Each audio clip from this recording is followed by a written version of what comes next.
Hello, this is doctor Lavanya, consultant at Paramita hospitals. ఈరోజు మనం మాట్లాడుకునే టాపిక్ ఐయుఐ చేసేటప్పుడు మనం తీసుకోవాల్సిన ప్రికాషన్స్ ఏమిటి.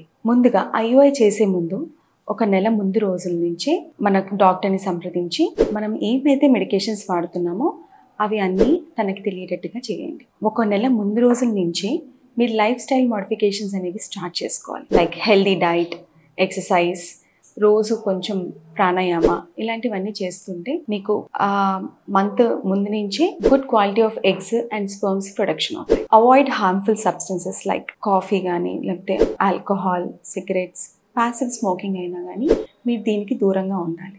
మీకు ఫర్టిలిటీ పెరగడానికి ఏవైతే కొన్ని మెడికేషన్స్ ఉంటాయో అవన్నీ వాడాల్సి ఉంటుంది.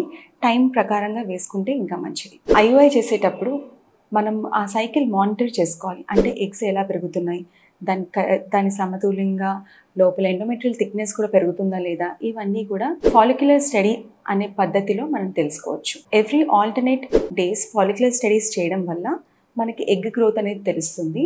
సో దానివల్ల ట్రిగర్ ఎప్పుడు ఇవ్వాలో మనకు తెలుస్తుంది. ఇచ్చిన తర్వాత ఒక 36 hours తర్వాత ఐయుఐ చేయాల్సి ఉంటుంది. సో ఐయుఐ ప్రొసీజర్కి ఒక 3 days ముందుగానే అబ్స్టినెన్స్ ఫాలో చేయాల్సిన అవసరం ఉంటుంది. దానివల్ల సిమెన్ శాంపిల్ ఇస్తే అది ఇంకా బెటర్గా ఉంటుంది. మీకు ఏదైతే రోజు ఐయుఐ ప్లాన్ అనుకుంటున్నారో ఆ రోజు ముందుగానే తినేసి రావాలి. ఫాస్టింగ్ ఉండాల్సిన అవసరం లేదు. హస్బెండ్ అండ్ వైఫ్ ఇద్దరికి వైరల్ మార్కర్స్ అనేవి చేయించుకోవాలి. అంటే హెచ్ఐవి, హెచ్పిఎస్ఏజీ, హెపటైటిస్ సి, విడిఆర్ఎల్, ఇవి 4 వైరల్ టెస్ట్లు ఉంటాయండి. అవి చేయించుకోవాలి. మనం ఏ రోజు ఐయుఐ చేసుకుంటున్నామో దాని డేట్ కరెక్ట్గా తీసుకోవాలి. ఎక్కడ చేయించుకుంటున్నారో అది కూడా మీరు డాక్టర్ని అడిగి కనుక్కోవాలి. మెడికేషన్స్, ప్రీ మెడికేషన్స్ ఉంటాయి, అవి కూడా కరెక్ట్గా తీసుకోవాలి. సో చేసే రోజు ఏం చేయాలంటే you should be in a positive mind, చాలా కంఫర్టబుల్గా రెస్టింగ్ పొజిషన్లోనే ఉండాలి. మీకు చేసేటప్పుడు డాక్టర్ స్కాన్ గైడెడ్ ఐయుఐ చేస్తారు. చేసేటప్పుడు మీరు ఎలాంటి డిస్కంఫర్ట్కి లోనవ్వకుండా కొంచెం కంఫర్టబుల్గా ఉండేటట్టుగా చూసుకోండి మీ పొజిషన్. కానీ చేసిన తర్వాత 30 minutes వరకు రెస్ట్ ఇస్తారండి. దాని తర్వాత మీ నార్మల్ యాక్టివిటీస్ మీరు రిజ్యూమ్ చేసుకోవచ్చు. చేసుకున్న తర్వాత తీసుకోవాల్సిన జాగ్రత్తలు ఏంటంటే అబ్డామిన్ మీద ప్రెషర్ పడేటట్టుగా ఏ పనులు చేయకూడదు. అంటే వంగడం కానీ, ఊడడం కానీ, హెవీ వెయిట్స్ లిఫ్ట్ చేయడం కానీ ఇలాంటివి చేయకూడదు. చేసిన తర్వాత ప్రొసీజర్ చేసిన తర్వాత ఫాలో అవ్వాల్సిన మెడికేషన్స్ టైం టు టైం తీసుకోండి.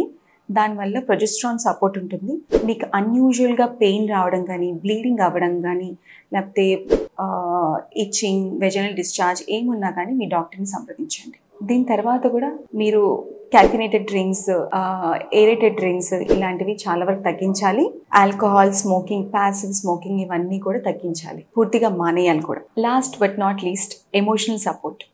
ఐయుఐ తీసుకునే వాళ్ళకి చాలా వరకు స్ట్రెస్లో ఉంటారు. సో ఎప్పుడు పాజిటివ్గా ఉండేటట్టుగా ట్రై చేయండి. వీలైతే కౌన్సిలింగ్ తీసుకోండి. వీలైనంత వరకు స్ట్రెస్ తగ్గించుకునేటట్టుగా యోగా, ప్రాణాయామ ఇలాంటివన్నీ మీరు చేస్తూ ఉంటే you'll be positive. Thank you. Stay blessed.